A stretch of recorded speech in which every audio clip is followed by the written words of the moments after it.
নমস্কার বন্ধুরা, আজকের ভিডিওতে আমি আপনাদেরকে আপনার বয়স যদি 40-50 বছরের বেশি হয়ে থাকে তাহলে এই বয়সের পরও কিভাবে খুব সহজেই আপনি সুন্দর, সুস্থ, স্বাভাবিক জীবনযাপন করতে পারেন সেই ব্যাপারে কিছু গুরুত্বপূর্ণ তথ্য শেয়ার করব। এবং আপনি হয়তো বিশ্বাস করবেন না বা ভাববেন আজকের যে কথাগুলো বলবো সেগুলো আদৌ সত্যি কিনা। কারণ ঘুম থেকে ওঠার পর মাত্র 5 মিনিট সময় যদি আপনি দেন আপনার নিজের শরীরকে, তাহলে দেখবেন আপনার জীবনে আমূল পরিবর্তন হচ্ছে। হ্যাঁ, আপনি ঠিকই শুনেছেন, শুধুমাত্র 5 মিনিট সময়ই কিন্তু আপনার জীবন বদলাতে পারে। কিভাবে বদলাবে, কি কি কৌশল রয়েছে বা কি কি ব্যাপার আপনাদেরকে মেনে চলতে হবে, সেই ব্যাপারেই আজকের এই ভিডিওতে আপনাদেরকে জানাবো। এই কাজগুলো যেগুলোর কথা বলবো সেগুলো যদি আপনি করেন 5 মিনিট ধরে ঘুম থেকে ওঠার পর, তাহলে দেখবেন 40 থেকে 50 এই বছর বয়সের পর থেকেই কিন্তু আমরা বিভিন্ন রকমের সমস্যাতে ভুগে থাকি। তবে এই অভ্যাসগুলো যে একদম আপনাদের অজানা বা অচেনা এরকম কোনো ব্যাপার নয়, আপনাদের এগুলো চেনা জানাই, কিন্তু আপনারা হয়তো এতটা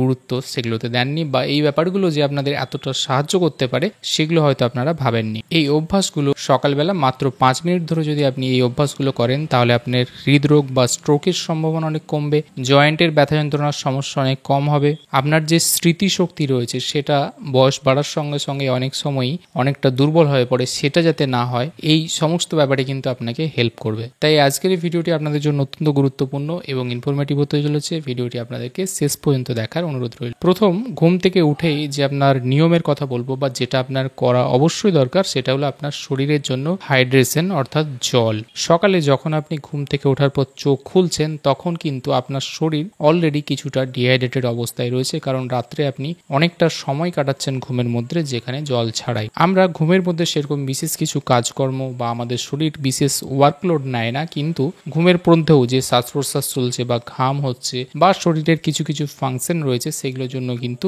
জল বা অবশ্যই হাইড্রেশন প্রয়োজন। কিন্তু এই ফাংশনগুলো করতে গিয়েও আমাদের অনেক সময় ডিহাইড্রেশন হয়। ইলেকট্রোলাইট যেগুলো রয়েছে সেগুলো কিছুটা কম হতে পারে, পটাশিয়াম বা ভিটামিন সি এইগুলোও কিন্তু সকালবেলা সেই জন্য ঘুম থেকে উঠে ব্যালেন্সটা একটু গন্ডগোল হয়। এবং এই জন্য সব থেকে গুরুত্বপূর্ণ সময় হলো যে সকালে ঘুম থেকে ওঠার অর্থাৎ চোখ খোলার পরবর্তী প্রথম কাজ এটা। বিশেষ করে যারা মনে রাখবেন ঘুম থেকে উঠে কফি বা চা পান করার মতো যাদের অভ্যেস রয়েছে তাদের কিন্তু আরো মারাত্মক ক্ষতি হচ্ছে। তাই প্রত্যেক দিন সকালে আপনাকে কি করতে হবে, জল পান করবেন এবং জলে অল্প একটু পাতি লেবু আপনি মেশাতে পারেন। এই লেবুর মধ্যে কিন্তু ভিটামিন সি রয়েছে এবং জল যেটা থাকবে সেটা রুম টেম্পারেচার হবে, অর্থাৎ ফ্রিজের ঠান্ডা জল নয় বা খুব গরম যে জল সেটাও না, মোটামুটি আপনার রুমের যে টেম্পারেচার বা শীতকালে যদি খুব ঠান্ডা হয় তাহলে আপনি ঈষৎ উষ্ণ করতে পারেন। সুতরাং এটা হলো আপনার বিছানা থেকে ওঠার বা চোখ খোলার পরে প্রথম কাজ।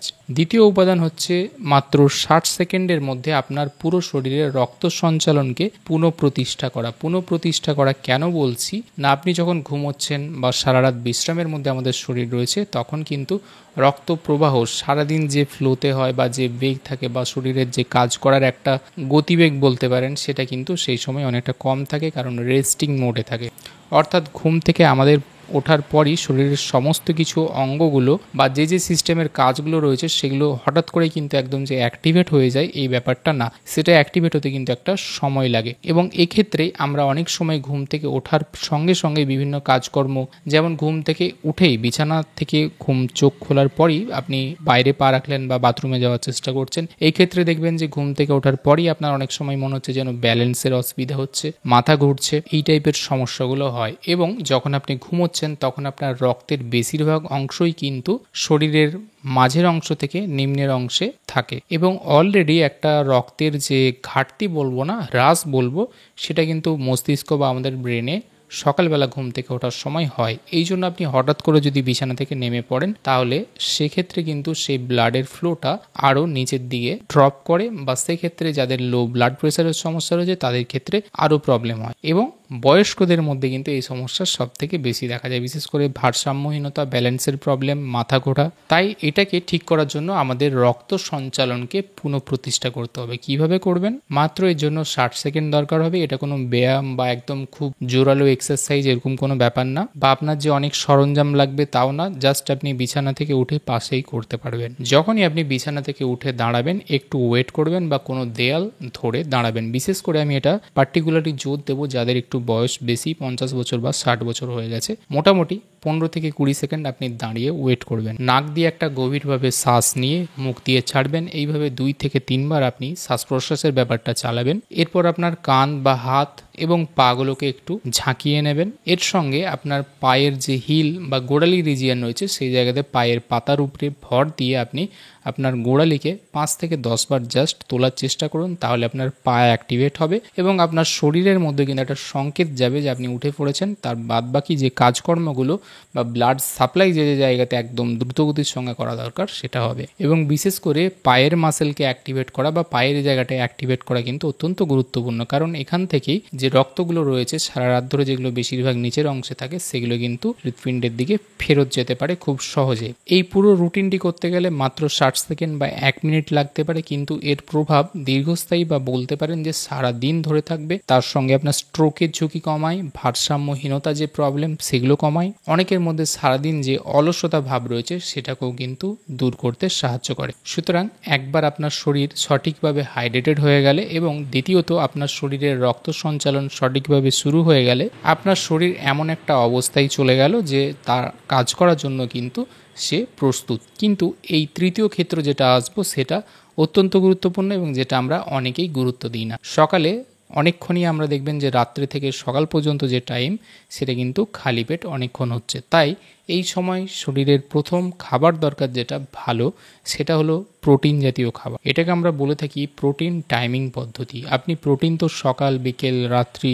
যে কোনো সময় নিতে পারেন, সেটা আপনার সাপ্লাই গেল, কিন্তু সকালে প্রোটিন নেওয়ার একটা আলাদা বেনিফিট রয়েছে, বিশেষ করে আপনার বয়স যদি একটু বেশির দিকে হয়। ন্যাশনাল ইনস্টিটিউট অফ এজিং অর্থাৎ বার্ধক্যজনিত যারা ব্যাপার নিয়ে গবেষণা করেন তাদের একটা গবেষণাতে দেখা গেছে যাদের বয়স 40 থেকে 50 বছরের উপরে উঠছেন আস্তে আস্তে, তাদের ভোরবেলা 3টে থেকে সকাল 8টা পর্যন্ত এই যে সময়টা, এই সময় শরীর এমন একটা পরিবেশের মধ্যে যায় যেখানে আপনার যে পেশি বা মাংসপেশি মাসেলগুলো ক্ষয় হওয়ার যে একটা ব্যাপার সেটার গতিবেগ অনেক বৃদ্ধি পায়। অর্থাৎ এই সময়টায় যদি আপনি শরীরকে প্রোটিন সরবরাহ না করেন তাহলে বয়সকালে আপনার উইকনেস বা মাসেল ভেঙে যাওয়া বা আপনার মাংসপেশিগুলো দুর্বল হয়ে যাওয়ার যে ব্যাপারগুলো সেগুলো কিন্তু হতে পারে। কারণ সকালবেলা যখনই বডি অ্যাক্টিভেট হচ্ছে তখনই তার জ্বালানি প্রয়োজন। শরীর জ্বালানি হিসেবে যখন প্রোটিন সাপ্লাই পাচ্ছে না তখন নিজস্ব টিস্যুগুলো থেকে, বিশেষ করে যে পেশির টিস্যু বা মাসেল টিস্যু রয়েছে সেগুলো ভেঙে ফেলতে শুরু করে, যার ফলে আপনার মাসেল লস হয়। শরীরের যে ক্ষমতা বলুন বা শক্তি বলুন, কাজ করার ইচ্ছে, এনার্জি সেগুলো কিন্তু কমে যায়। এবং গবেষণাতে এটাও দেখা গেছে ঘুম থেকে ওঠা 30 মিনিটের মধ্যে যারা প্রোটিন জাতীয় খাবারগুলো নিচ্ছেন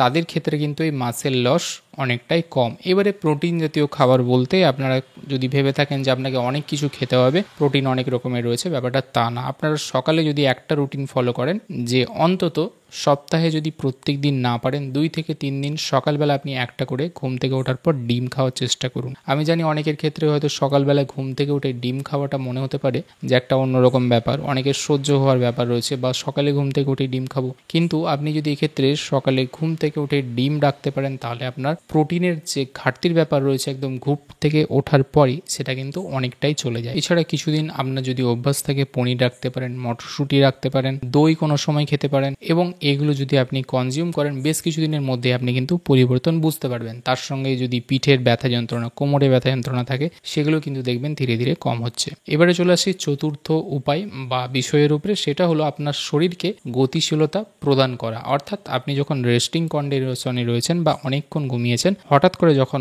উঠছেন সকালবেলা তখন আপনার শরীরের যে মুভমেন্ট, সারাদিন ধরুন আপনি দুপুর 12টা বা 1টার সময় মুভমেন্ট করার যে ক্ষমতা বা শক্তি পান সেটা খেয়াল করে দেখবেন সকালে ঘুম থেকে ওঠার পর সঙ্গে সঙ্গে হয় না, ধীরে ধীরে ধীরে ধীরে ডেভেলপ করে। সকালে ঘুম থেকে উঠেছেন, আপনি বিছানা থেকে নামলেন, তখন অতটা ভালো করে জোরে হাঁটা পাচ্ছেন না, বাথরুমে গেলেন, ব্রাশ করলেন, অল্প স্বল্প কিছু খেলেন, বাজার যাচ্ছেন, তারপরে দেখবেন ধীরে ধীরে আপনার শরীর কিন্তু আরও বেশি করে অ্যাক্টিভেট হচ্ছে। এটা যদি খুব মনোযোগ সহকারে আপনি খেয়াল করেন তাহলে বুঝতে পারবেন। কিন্তু সকালবেলা ঘুম থেকে ওঠার পরই আমাদের শরীরকে এই জন্য গতিশীলতার মধ্যে নিয়ে যাওয়া প্রয়োজন, এবং যেটাকে আমরা অনেকেই কিন্তু বাদ দিই বা করি না। ঘুমের মধ্যে যখন আপনি থাকেন তখন শরীর কিন্তু খুব রিল্যাক্স কন্ডিশনে থাকে বা নমনীয়ভাবে থাকে। এই জন্য বিশেষ করে বয়স্ক ব্যক্তিদের জন্য ঘুম থেকে থেকে ওঠার পরই অ্যাক্টিভেট করা প্রয়োজন, কারণ সেটা না হলে তাদের মধ্যে বিভিন্ন রকমের প্রবলেম হতে পারে। যেমন অসাবধানতাবশত আপনি পড়ে যেতে পারেন, সেখান থেকে চোটাঘাত লাগতে পারে, জয়েন্টের সমস্যা হতে পারে, হাড়ে ব্যথা যন্ত্রণা হতে পারে। এক্ষেত্রে একটা মজার বিষয় হলো যে বয়সকালের সঙ্গে সঙ্গে গাঁটে গাঁটে ব্যথা যন্ত্রণা বা জয়েন্টের সমস্যাতে বেশিরভাগ লোকজনই দেখবেন ভুগছেন। তাদের মধ্যে পার্টিকুলারলি এই একটি পয়েন্ট কিন্তু তারা মিস করে যান, যে আপনার শরীরকে ঘুম থেকে ওঠার পর যদি আপনি এই গতিশীলতা প্রদান করেন নিজের থেকে, তাহলে দেখবেন তাদের জয়েন্টের ব্যথা যন্ত্রণা অনেকটাই কম হবে। কেন বলছি?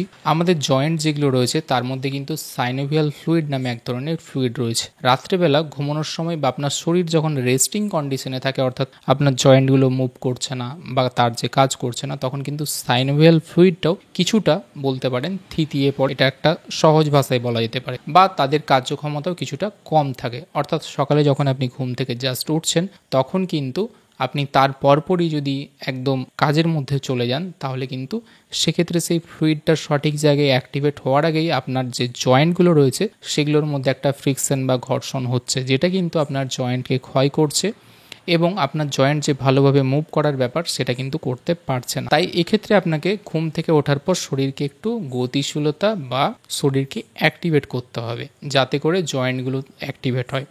এক্ষেত্রে আপনি কি করবেন? ঘুম থেকে ওঠার পর প্রথমে যে 2-3টে কাজ আপনাকে বললাম সেগুলো করবেন। তারপর ফ্রি হ্যান্ড যে কোনো টাইপের এক্সারসাইজ অল্প করে করুন। সেটা বেশি না, আপনাকে 1 থেকে 2 মিনিট করলেই হবে। বিশেষ করে আপনি আপনার মাথাকে 4-5 বার ডান দিক বাঁ দিক ঘোরাতে পারেন, ওপরে এবং নিচে চিবুকে ঠেকাতে পারেন। এছাড়া আপনি হাত দুটোকে কাঁধের ওপরে তুলতে পারেন 8 থেকে 10 বার, এবং পায়ের গোড়ালিকে ওপরের দিকে তোলা, হাঁটু ভাঁজ করা, এক পা হাঁটু ভাঁজ, আরেক পা হাঁটু ভাঁজ, এইভাবে কিন্তু আপনি করতে পারেন। আবার অনেক সময় আপনি বিছানায় শুয়ে শুয়েও ঘুম থেকে ওঠার পর কিছু ব্যায়াম, বা যেরকম বললাম হাঁটু ভাঁজ বা কোমর ভাঁজ করা বা বিভিন্ন রকমের ব্যায়াম রয়েছে যেগুলো কিন্তু শুয়ে করা যায়, সেগুলো করলে কিন্তু আপনার বডি জাস্ট ঘুম থেকে ওঠার পরপরই কিন্তু অ্যাক্টিভেট হয়। বিশেষ করে গতিশীলতা তার মধ্যে একটা যে অ্যাক্টিভেট হচ্ছে শরীরের মধ্যে, সেটার একটা সেন্স কিন্তু আমাদের নার্ভাস সিস্টেম বোঝায়, এবং আপনাদের এবং যে সাইনোভিয়াল ফ্লুইডগুলো একটু বসে গিয়েছিল সেগুলো আরও কিন্তু ঠিকঠাক জায়গায় চলে আসে। এবং এইগুলো করলে সেটা আপনি যে কোনো উপায়ে আপনার শরীরকে কিন্তু নাড়াচাড়া করতে পারেন, কোনো অসুবিধা নেই। আমি যে পদ্ধতিগুলো বললাম এগুলোই যে করতে হবে একদম শরীরকে নাড়াচাড়া বা অ্যাক্টিভেট করার জন্য, ব্যাপারটা তা না। আপনার যেটা পছন্দ হবে, যদি কোনো অভ্যেস থাকে সেটা আপনি করতে পারেন, কোনো অসুবিধা নেই। এতে করে কি হবে? বয়সকালে আপনার জয়েন্টের সমস্যা, আর্থাইটিসের প্রবলেম, হাড়ের ব্যথা যন্ত্রণা, এই সমস্যাগুলোর থেকে আপনি দূরে থাকবেন। এবারে চলে আসছি পঞ্চম এবং একদম শেষ একটা পদ্ধতি বা বিষয়ের ব্যাপারে। এতক্ষণ তো শরীরকে গেল অ্যাক্টিভেট করা, শুধু শরীর অ্যাক্টিভেট করলে হয় না, আমাদের মন বা মাইন্ড যেটা রয়েছে সেটাকেও কিন্তু অ্যাক্টিভেট করা প্রয়োজন। কারণ আপনার শরীরের সঙ্গে সঙ্গে মনও কিন্তু আপনার জন্য ততটাই জরুরি। আপনার সমস্যাগুলো কিভাবে আপনি ট্যাকেল করছেন, বাকি সময়টা কিভাবে কাটাচ্ছেন, বা আপনি পরবর্তী যে আপনার ফিউচার জীবনটা কিভাবে কাটবে তার জন্য। শরীর হয়তো আপনার ভালো আছে, জোর আছে, কিন্তু মন ভালো নেই, তাহলে দেখবেন বেশিরভাগ কাজকর্ম করতে পারছেন না বা বিভিন্ন রকমের প্রবলেম আসছে। এক্ষেত্রে বিভিন্নজন বিভিন্ন রকমের উপায় অবলম্বন করেন, আমি জানি, এটা আপনারাও হয়তো জানে থাকেন। অনেকে ব্যায়াম করেন, মেডিটেশন করেন, তার সঙ্গে প্রাণায়াম করেন, যোগা করেন। সেগুলো আপনাদের যা ইচ্ছে, আপনারা যেগুলো ভালো মনে হয় বা ভালো অভ্যেসের মধ্যে রয়েছেন সেগুলো অবশ্যই করবেন। কিন্তু তার সঙ্গে আমি কিছু বেস্ট টেকনিক আপনাদেরকে শেয়ার করব, যেগুলো আপনারা ফলো করলে আপনাদের উপকার হবে। এবং এই উপকারটা কী টাইপের হবে না, আপনার মস্তিষ্কের বিশেষ করে যে স্মৃতিশক্তি, 40-50 বছর বয়সের পর থেকে বিশেষ করে স্মৃতিশক্তি কিন্তু দুর্বল হতে থাকে। এটা বয়স্ক মানুষদের মধ্যে বেশিরভাগ জনের দেখা যায়। অতিরিক্ত প্রবলেম হলে ডিমেনশিয়ার মতো প্রবলেম হয় বা অ্যালজাইমার্স ডিজিজের দিকে যেতে থাকে আস্তে আস্তে। সুতরাং এটাকে আটকাবে আপনাকে কি করতে হবে? সকালবেলা ঘুম থেকে উঠে আগের যে 4টে কাজ বললাম সেগুলো হয়ে গেল। এবারে আপনার ব্রেনের উপরে জোর দিতে হবে যে আপনি আগের দিন কি করেছেন, কিন্তু সেটা উল্টো পথে। অর্থাৎ কি, সকাল থেকে রাত্রি পর্যন্ত নয়, রাত্রি থেকে আপনাকে সকালের দিকে যেতে। আগের দিন রাত্রিবেলা আপনি ঘুমানোর সময় কি করেছেন, কি খেয়েছেন, বিকেলবেলা কি করেছেন, দুপুরে কি করেছেন, অর্থাৎ পার্টিকুলারলি কি কি জিনিস আপনার মনে রয়েছে সকাল পর্যন্ত দেখতে হবে। যদি একদিন সকাল পর্যন্ত আপনি মনে করতে পারেন, ওয়েল অ্যান্ড গুড, খুবই ভালো। তাহলে আপনাকে তার আগের 2 দিন কি করছেন সেটা মনে করার চেষ্টা করতে হবে। কোনো সময় এটাও মনে করতে পারেন যে 2 দিন আগে ওয়েদার কেমন ছিল, কি জামা পরেছিলেন, কোথায় গিয়েছিলেন, কি বাজার করেছিলেন, এগুলোকে রিকালেক্ট করার চেষ্টা করুন। যদি দেখছেন যে আগের দিনেরটাই পুরোপুরি মনে আসছে না, তাহলে যতটা আসছে সেটাকেই চেষ্টা করুন এবং এটাকে রিপিট করুন। যদি দেখেন 2 দিন 3 দিন 4 দিনের আগের বিষয়ে আপনি মনে রাখতে পাচ্ছেন বা রিকালেক্ট করতে পাচ্ছেন এবং সেটা উল্টো পথে, তাহলে কিন্তু আপনার মেমোরি যথেষ্ট ভালো রয়েছে। এবং এটাকে আপনি যদি রুটিনের মধ্যে আনেন, দেখবেন আপনার এই যে বললাম ডিমেনশিয়া, ভুলে যাওয়া বা আপনার স্মৃতিশক্তির সমস্যাগুলো আর হবে না। সুতরাং আজকে এই যে 5টি উপায়ের কথা বললাম, আশা করি এই 5টি উপায় আপনাদের জন্য অত্যন্ত উপকারী হবে এবং গুরুত্বপূর্ণ। আমার এই চ্যানেলে আমি বিভিন্ন রকমের স্বাস্থ্য উপকারিতার টিপস আপনাদের সঙ্গে শেয়ার করি। আশা করি আজকের এই টিপসগুলো আপনাদের ভালো লেগে থাকে। ভিডিওটি যদি ভালো লেগে থাকে এবং উপকার আসে তাহলে অবশ্যই লাইক করবেন, কমেন্ট করবেন এবং শেয়ার করবেন আপনাদের বন্ধুবান্ধবদের সঙ্গে। এবং আমার চ্যানেলের বাকি ভিডিওগুলো আপনাদেরকে দেখার অনুরোধ করব, আপনাদের জন্য এগুলো কিন্তু হেল্পফুল হবে। আজকে এই পর্যন্ত হলো বন্ধুরা, দেখা হবে পরে আবার এরকম একটি ভিডিওতে। ততদিন ভালো থাকবেন, সুস্থ থাকবেন, ধন্যবাদ।